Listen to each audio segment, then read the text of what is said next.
بعد الصلاة والسلام على رسول الله. مع المصبحة وصفتنا اليوم بإذن الله تخلص من البلغم والسعال.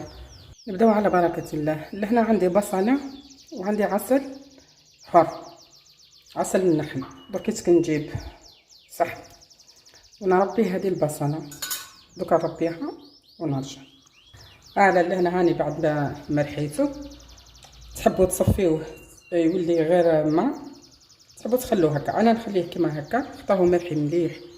درك كنضيف له ملعقه من العسل النحل، اي عسل عندكم السدره ولا عسل جبلي ولا هكا، ملعقه. انا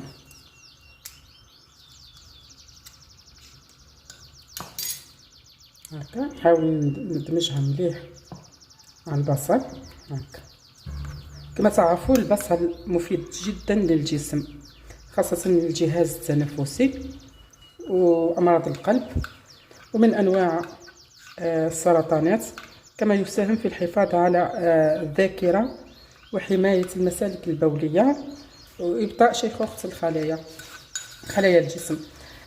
أما العسل ففوائده لا تعد ولا تحصى، أيضا مذكور في القرآن، فهو الشفاء لكل مرض. هذا الخليط يساعد على علاج حرقان الحلق والسعال، الكحة يعني، ويساعد أيضا على التخلص من البلغم.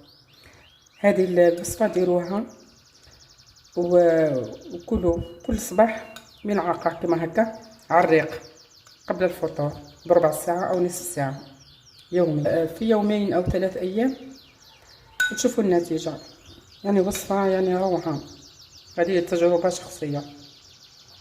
إذا عجبكم الفيديو متنساوش تدعمونا في القناة وديروا لي شير ليصلكم كل جديد، وشكرا.